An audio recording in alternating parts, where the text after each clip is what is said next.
Hi, my name is Johansen. This is my submission for SED102 Team Design Task 1. I've chosen to do the sustainable low cost installation.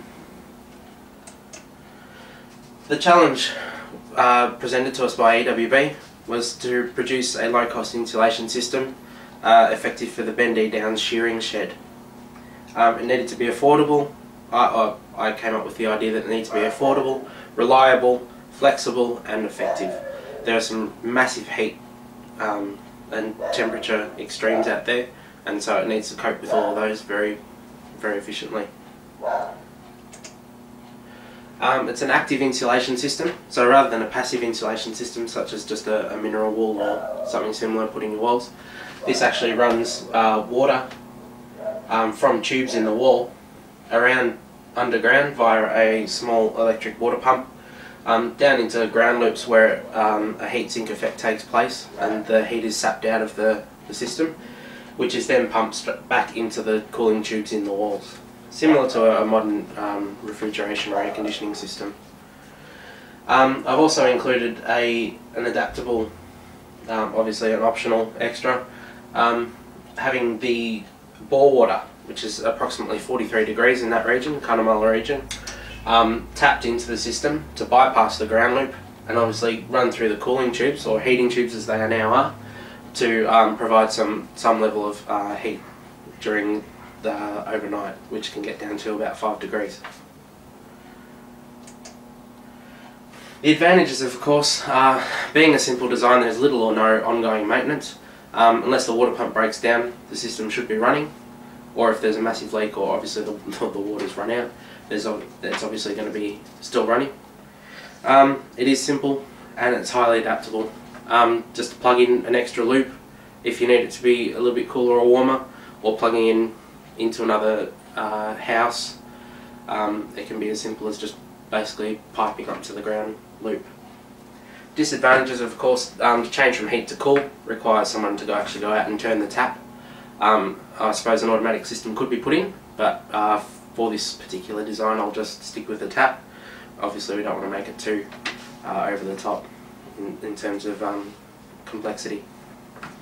It does use water as the main source of the heatsink. Can be adapted to use oils or something similar, but I thought water would be most cost effective. And having the bore there is obviously a great added advantage, that you can produce heat with little or no cost to the actual station itself. And obviously there's a small electrical drain from the water pump as it's pumping water overnight. The solar collector that I put on the roof of the shearing shed obviously it doesn't work overnight. I'd eliminated the battery system due to the cost. The metrics I've used for this project are obviously going to be the effectiveness of the heating and cooling, the percentage solar versus percentage grid power that's going to be used, and obviously the amount of energy used, electricity wise. System capacity. This is obviously just for the shearing shed at the moment, but to be able to sort of say this wall panel will be this many square metres of cooled space, we're obviously going to be able to adapt the system. Costs of installation.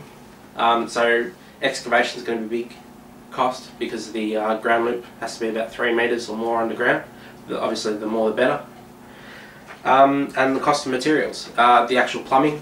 The ground loops can be anywhere from 70 metres to 7,000 metres long, depending on the system. I haven't explored how far the system needs to extend underground to sort of provide the optimal cooling and heating rate, but obviously we'll investigate as the project goes on. The design targets, as set out by the EWB, were obviously the cost, so we need to provide low cost. Simplicity, so basically it needed to be implemented simply, it needed to be a simple system to repair or maintain, and obviously operate. The efficiency of it, because of the extreme heat and cold experience out there, the extreme temperature differences, it does need to be a very effective heater or cooler. And also the time. It needs to be a reasonable amount of time to do this. It can't take longer than the building takes to actually put up. This is just a quick breakdown of the project itself, just sort of what I saw as the timeline for my project going through. Obviously you've got to read through there on the slides as what I've chosen as my sort of project steps or goals as I go through.